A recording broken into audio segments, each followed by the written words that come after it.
축복된 가을절기 또 대속제일이 돌아왔습니다.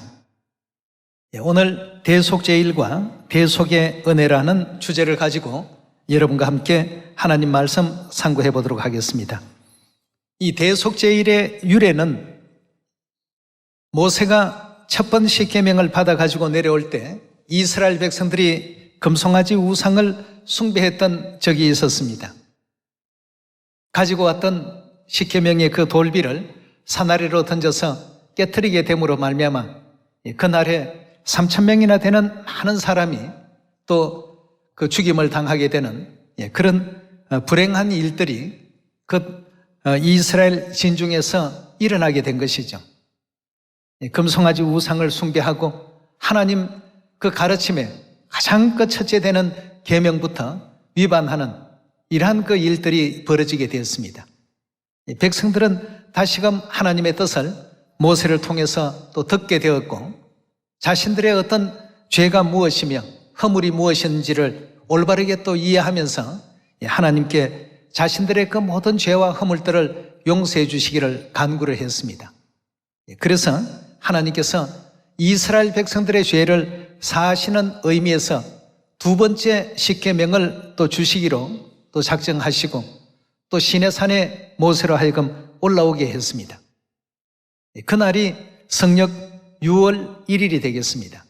6월 1일 시내산에 두 번째 올라가서 40일간 모세는 또다시 금식에 이제 들어가게 되죠. 두 번째 그 올라간 이 모세가 40일 동안 금식한 후에 하나님께로부터 두 번째 십계명의 돌비를 받아가지고 내려오게 됩니다. 다시 말해서 이스라엘 백성들의 모든 죄와 허물을 용서해 주셨다는 이와 같은 의미로서 하나님께로부터 거룩한 언약의 비석 십계명을 받아가지고 내려오던 그날이 바로 성력 7월 10일이 되겠습니다. 그래서 하나님의 그 은혜로 말미암아 모든 죄와 허물들을 용서함을 받는 날이라는 뜻에서 성력 7월 10일 대속제일로 정해주시고 7월 10일 이전인 성력 7월 1일부터는 나팔을 불어서 대속제일을 준비하게끔 백성들의 모든 마음과 모든 그 뜻을 또 하나님께 온전히 돌리고 지난 죄와 허물들을 하나님 앞에 자복하고 회개할 수 있도록끔 이렇게 나팔절이라는 절기를 성력 7월 1일에 그렇게 또 정해주시고 7월 10일은 또 대속제일로 이렇게 정해주시게 된 것입니다. 하나님께서는 단지 구약의 어떤 제사의 의식 그 자체만을 우리에게 알려주려고 하신 것이 아니고 그 제사의 의식 속에 감춰져 있는 영적인 그 뜻을 발견할 수 있도록끔 그렇게 해놓으셨는데요. 그럼 성력 7월 10일 날 이렇게 두 번째 십계명을 받아가지고 내려왔다는 그 의미는 하나님께로부터 우리의 모든 지난 죄와 허물들을 용서받았다는 이와 같은 의미를 그 속에 간직하고 있는 것입니다. 자, 그렇다면 대속죄일이니까 죄에 대한 부분을 우리가 한번 살펴봐야 되겠는데요. 대속죄일에는 어떤 예배 의식이 있었는지 레위기서 우리 다 같이 한번 열어보도록 하겠습니다. 레위기 16장 열어주시기 바랍니다. 레위기서 16장 6절의 말씀부터 함께 살펴보도록 하겠습니다. 이 대속의 그 의미를 이 구약 법 속에는 어떻게 하나님께서 또 정해 두셨는지 확인을 해보겠습니다. 16장 6절입니다.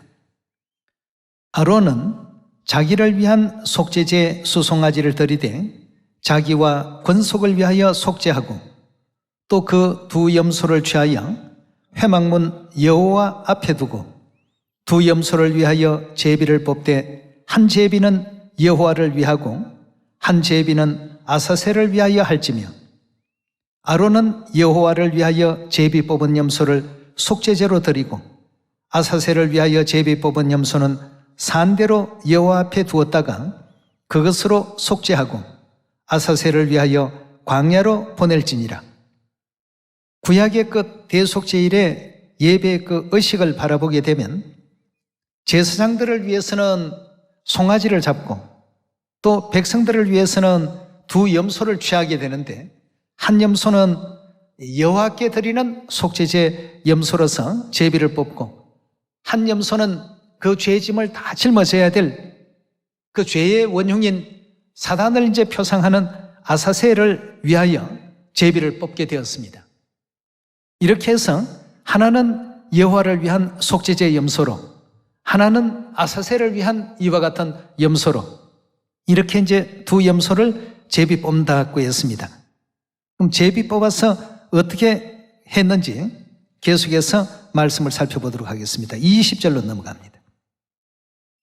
20절의 말씀 보시면 그 지성소와 회막과 단을 위하고 속죄하기를 마친 후에 산염소를 들이되 아론은 두 손으로 산염소의 머리에 안수하여, 즉 아사셀 수염소에게 안수하여 이스라엘 자손의 모든 불의와 그 범한 모든 죄를 고하고 그 죄를 염소의 머리에 두어 미리 정한 사람에게 맡겨 광야로 보낼지니 염소가 그들의 모든 불의를 지고 무인지경에 이르거든 그는 그 염소를 광야에 놓을지라.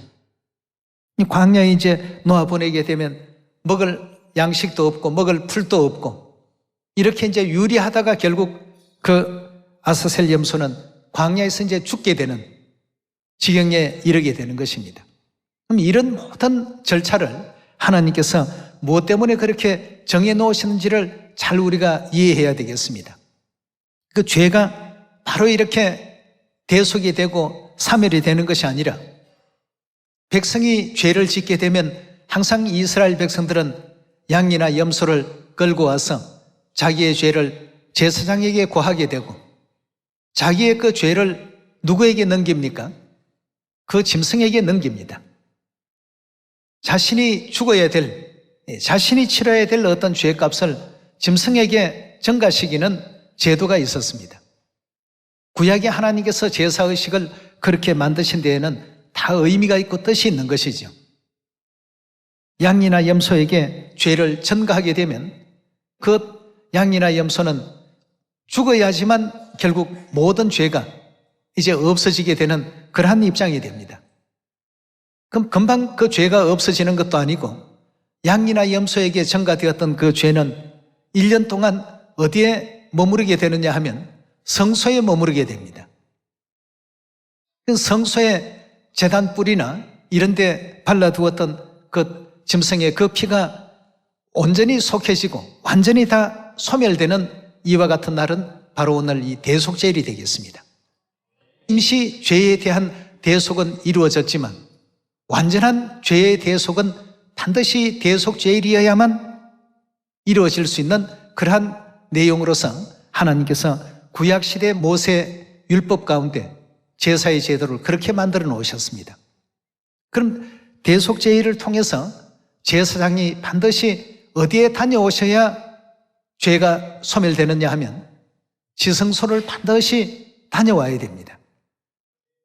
지성소를 다녀오지 아니하는 가운데 이 죄라고 하는 것은 영원히 없어지지 아니하고 잠시 성소로 옮겨져 있을 뿐입니다. 성소에 머무를 뿐이죠. 그러나 대속제일을 통해서는 지성소에 다녀온 대제사장이 결국 아사셀의 수염소에게 백성들의 모든 죄를 다 고하고 그 짐승을 이제 광야 무인지경으로 내보냄으로 말미암아서 그 백성들의 모든 죄를 누가 다 가져갑니까? 죄의 원흉이었던 아사셀로 비유되어 있는 원수 마귀에게 온전히 다 넘기게 되는 것입니다. 그럼 그 아사셀 수염소는 광야 무인지경에 사람도 없고 어떤 풀도 없고 말 그대로 황막한 어떤 그 땅만 있는 곳입니다. 죽음의 어떤 땅을 헤매이다가 결국은 거기서 죽게 되는, 방황하다가 먹지 못하고 마시지 못해서 결국은 죽게 되는 그러한 어떤 제사 제도가 구약에 있었던 것은 우리가 죄를 짓고 하나님께 기도하고 또 간구드리고 그럼 그 모든 내용이 일순간은 성소로 다 옮겨갑니다. 그럼 성소는 성경에 누구라고 되어 있느냐 하면 그리스도가 바로 성소요 하나님이 성소의 그 역할을 하신다고 했습니다. 그럼 잠시 하나님께 옮겨두었다가 나중에 원수 마귀에게 그 모든 죄가 넘어감으로 말미암아 이 죄라고 하는 것이 그 순간 이제 완전히 다 없어지는데, 반드시 그 과정 속에 꼭 있어야 될 절차가 대속죄를 통해서 지성소에 들어가는 일입니다. 그럼 하나님께서 지성소를 만들 때에는 지성소의 구조를 장과 광과 고가 같은 것으로 그렇게 만들라고 하지 않았습니까? 열왕기상 우리 6장 통해서 확인해 보도록 하겠습니다. 열왕기상 6장 14절입니다. 솔로몬이 전 건축하기를 마치고 백향목 널판으로 전의 안벽 곧 전마루에서 천정까지의 벽에 입히고 또 잣나무 널판으로 전마루를 놓고 전 뒤편에서부터 20규빗 되는 곳에 마루에서 천장까지 백향목 널판으로 가로막아 전의 내소 곧 지성소를 만들었으며, 성소는 들어가는 출입문 가까이 있고 지성소는 그보다도 더 안쪽에 있기 때문에 내소라고도 이렇게 표현했습니다. 17절입니다. 내소 앞에 있는 외소 곧 성소의 장이 40규빗이며 전 안에 입힌 백향목에는 박과 핀꽃을 아로새겼고 모두가 백향목이라 돌이 보이지 아니하며 여호와의 언약궤를 두기 위하여 전 안에 내소를 예배하였는데 그 내소의 속이 장이 20규빗이요 광이 20규빗이요 고가 20규빗이요. 장과 광과 고가 다 어때였습니까? 다 똑같은 이런 형태로 지성소를 짓게 되었습니다. 여기를 다녀와야지만 완전히 죄가 없어지게 됩니다. 그렇지 않으면 죄는 항상 성소에 머물러 있을 뿐입니다. 그럼 이 지성소는 모양인 장과 광과 고가 같다는 것을 솔로몬 성전 건축 당시의 내용을 통해서 확인할 수가 있는데, 사도 요한의 계시 가운데 이 장면이 다시금 또 등장하고 있습니다.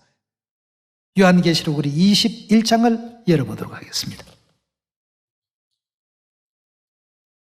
요한계시록 21장 9절입니다. 7 대접을 가지고 마지막 7 재앙을 담은 7 천사 중에 하나가 나와서 내게 말하여 가로되 이리 오라. 내가 신부 곧 어린 양의 아내를 내게 보이리라 하고 성령으로 나를 데리고 크고 높은 산으로 올라가 하나님께로부터 하늘에서 내려오는 거룩한 성 뭘 보여주었다고요? 예루살렘을 보였더라고 했습니다. 16절입니다. 그 성은, 즉 예루살렘 성은 네모가 어떠하다고요? 반듯하고 장광이 같은지라 그 갈대로 그 성을 청량하니 12,000 스타디온이요 장과 광과 고가 어떻더라고요?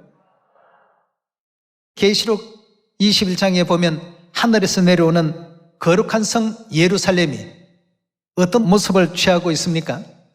장과 광과 고가 같은 모습을 취하고 있습니다. 다시 말해서 그 예루살렘은 갈라디아 4장 26절을 보면 누구를 표상한다고 했습니까? 위에 있는 예루살렘은 자유자니 곧 우리 어머니라고 했습니다. 구약의 율법을 통해서 지성소의 그 중요성을 우리에게 일깨워 주었습니다.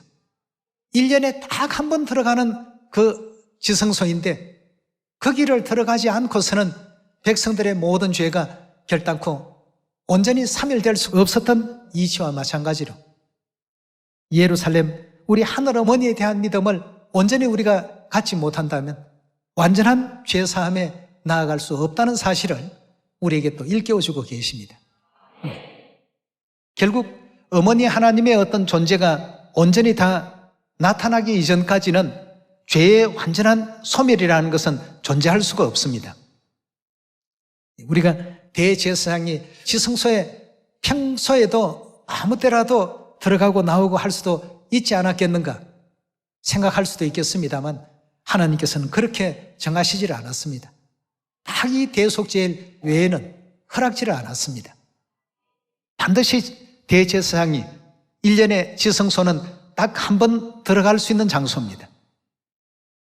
한 번밖에 들어갈 수 없는 그 장소에 반드시 다녀와야지만, 거기에서 피뿌림의 이와 같은 제사가 이루어져야지만 그동안 성소에 1년 동안 모아두었던 모든 그 백성들의 그 죄가 아사셀 수염소에게 넘어감으로 말미암아 죄는 완전히 이제 끝이 나는, 이런 구약에 죄가 소멸되는 어떤 절차가 있었습니다. 그럼 여기에서 우리가 한번 생각해 봐야 될 부분은, 백성들은 자기가 죄를 지으면 그 죄를 용서받기 위해서 양이나 염소나 짐승을 데리고 옵니다만, 짐승 입장에서는 과연 어떠한 기분일까? 어떠한 느낌일까? 한번 생각해 볼 필요가 있지 않겠습니까? 그 짐승은 바로 누구를 표상했습니까? 속죄 이 희생제물인 이 짐승은 그리스도를 나타내고 표상한다고 되어 있지 않습니까? 거기에는 하나님께서 성별을 반드시 구분했습니다. 유월절 양은 반드시 뭐로요? 숫 양이나 숫 염소로서 그렇게 성별을 반드시 구분해 놓으셨습니다. 그리고 어떤 제물은 순양으로 하고 어떤 제물은 또 암양으로 이렇게 하라고 하신 의미들 속에서도 다 우리 죄를 대속하기 위해서 아버지 하나님, 어머니 하나님의 그 희생과 그 고난이 그 속에 있었다는 것을 우리가 꼭히 생각해야 되겠습니다. 이스라엘 백성이 죄를 짓고 자신이 죄인이 되어서 그 죄를 제사장에게 고할 때, 나를 대신해서 이 양에게 내 죄를 다 전가시켜 주십시오, 데리고 옵니다. 양의 입장에 생각해 볼 때 양은 그 순간이 자신이 죽어야 되는 순간인데 얼마나 처절하겠습니까? 얼마나 고통스럽겠습니까? 그 속죄 희생 양으로서 비유되어 계신 그리스도의 그 마음을 누가복음 22장에서 잘 알 수가 있습니다. 내일이면 십자가에 못 박히셔야 될 바로 그 유월절 날 감람산에서 제자들과 더불어서 기도를 올리시는 그 장면 가운데, 거기에서 이마에서 흐르는 그 땀방울들이 전부 어떻게 되더라고요? 핏방울 같이 되었더라고 했습니다. 내일이면 십자가에 못 박히실 그 일을 생각하니 아버지여, 할 수만 있다면 이 잔이 내게서 지나가게 하옵소서. 그 대속의 희생제물이 되었던 양이나 염소는 날마다 그런 일을 겪게 됩니다. 그렇다면 그런 어떤 고통과 고난을 양에게 전가시키지 않으려면 백성이 죄를 안 지어야 됩니다. 아니 그렇습니까? 백성이 죄를 짓게 된다고 한다면 그 죄는 여전히 아버지 어머니로 표상되어 있는 양이나 염소에게 전가될 수밖에 없기 때문입니다.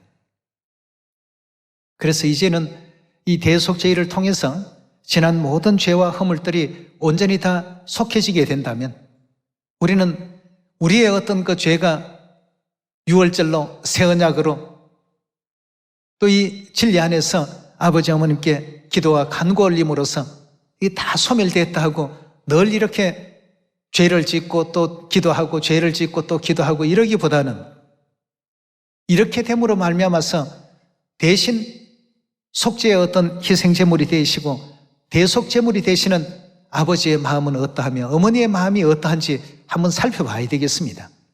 그 양이 제단에 바쳐질 염소의 마음이 어떠할까 말이죠. 자기 몸에 되어질 그 참 서슬시 푸른 그 칼날과 말이죠.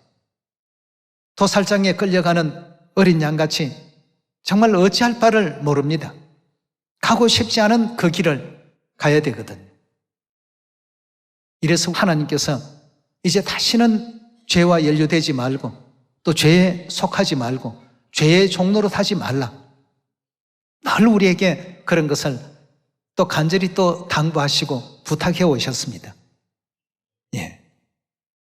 우리 자신의 어떤 죄로 그것이 다 우리가 책임지고 끝낼 일 같으면 그래도 좀 그 문제가 좀 약화된다 볼 수 있겠습니다만 아버지께 어머니께 날마다 그런 어떤 아픔을 드리고 이스라엘 백성들에게 기본입니다. 오전 한 번, 오후 한 번. 1년 365일이죠. 365일 동안 하게 된다면 무려 720회 정도는 이런 어떤 죽음의 사선을, 고난을 매일같이 기본적으로 당하셔야 되고 백성들이 수시로 짓는 죄에 대한 어떤 속죄 제물이 되기 위해서는 이건 뭐 100명이 죄를 지으면 거기서 플러스 100이 되고 1000명이 지으면 플러스 1000이 되고 말이죠. 여러분, 우리가 이 대속이라는 이 단어를 놓고 한번 꼭 생각해 볼 필요가 있겠습니다. 내 죄를 내가 당하는 것이 아니고 내 죄를 다른 분에게 전가를 시키는 이것이 이제 대속입니다. 그 죄를 전가시키는 사람은 그 죄에 대해서 어떤 그 영향이 크지 않다가 보니까 죄에 대한 어떤 느낌을 많이 가지지는 못할지 모르겠습니다만 그 대속의 대상이 되어주시는 하나님 아버지 어머니께서는 언제나 어떠하시겠습니까? 아버지야, 할 수만 있다면 이 잔이 내게서 지나가게 하옵소서.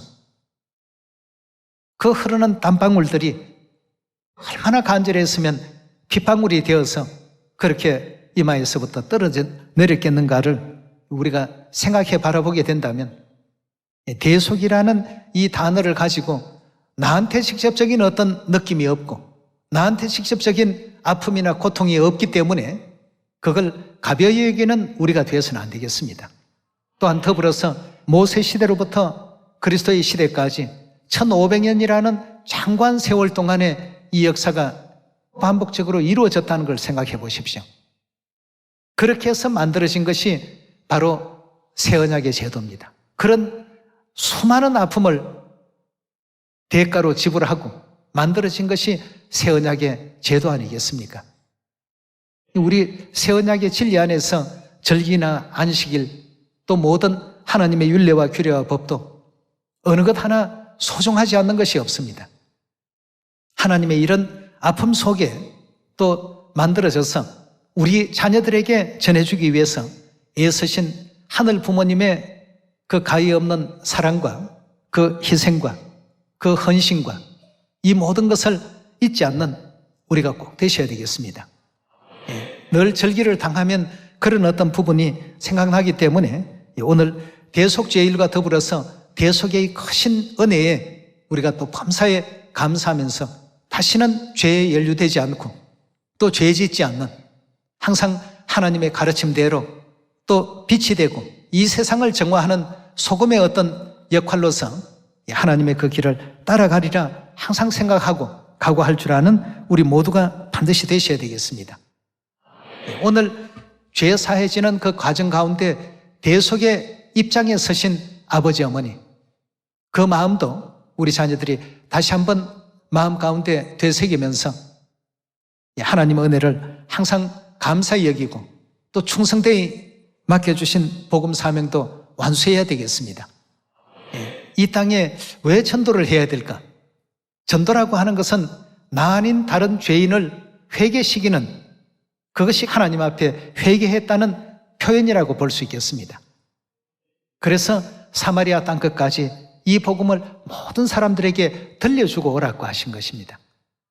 다 그래서 우리가 지금 전하고 있는 것이고 뭐 전도를 해서 사람이 많으면 여러분 인도하고 이끌어가는 것이 쉽지가 않습니다. 근데 왜 하나님께서 이런 어떤 말씀을 주셨을까? 모든 사람들에게 이 기쁜 소식은 다 알려주어서 원하는 사람과 원치 않는 사람을 하나님께서 나누시기를 원하십니다. 그래서 우리가 전하고 있는 것이 복음 전도이지 자랑하기 위해서 하는 것이 전도는 절대 아닙니다. 하늘에서 우리가 죄를 짓고 이 지상에 쫓겨 내려왔기 때문에 죄인으로서 하나님께서 가장 기본적인 너가 진실로 회개한 사람이라면 너 아닌 다른 사람을 또 회개시킬 수 있도록 하라고 하신 것이 이것이 전도입니다. 우리는 회개시키기 위해서 전도하는 것이지 그 사람으로 하여금 유월절을 인식시키고 안식일을 인식시키고 그 자체만을 인식시키기 위한 것이 결코 아닙니다. 그걸 통해서 하늘아버지를 깨닫고 어머니를 깨닫고 우리가 하늘에서 쫓겨내려온 하늘의 천사였음을 올바르게 또 인지해서 잃어버린 영원한 천국 고향으로 다 돌아갈 수 있도록끔 길을 만들어주자고 하는 것이 바로 전도 아니겠습니까? 예. 그래서 오늘 이 대속제의를 통해서 대속의 크신 은혜를 우리 모든 자녀들이 첫째는 깨달아야 되겠고 또 십자가에서 피 흘려 주시면서까지 우리 죄를 대신 담당하시고 짊어져 주신 하늘아버지, 하늘어머니의 그 은혜를 생각하면서 복음 사명에 최선을 다할 수 있는 우리 시온 가족들이 다 되어 주시기를 부탁드리겠습니다. 예, 구약의 제사의 제도 속에 담겨 있는 뜻 자체를 바라보게 되면 결국 원수 마귀는 요한계시록에 나타나는 내용과 같이 무저경에서 세세토록 고난받으며 이제 죽임을 당하는, 멸망당하는 그 장면까지 하나님께서는 죄를 없애는 전 과정을 신약에서 온전히 또 다 나타내시고 드러내신 광경을 볼 수가 있습니다. 구약의 모든 제사 제도는 신약에 나타날 일들에 대한 거울이요 그림자였습니다. 그 과정에 속죄 희생제물이 되어주신 하늘아버지 또 우리 하늘어머니 그 모든 만고의 희생을 잊지 않는 우리 천국 가족들 다 되어주실 것을 다시 한번 당부드리면서 오늘 말씀 이것으로 마치겠습니다. 감사합니다.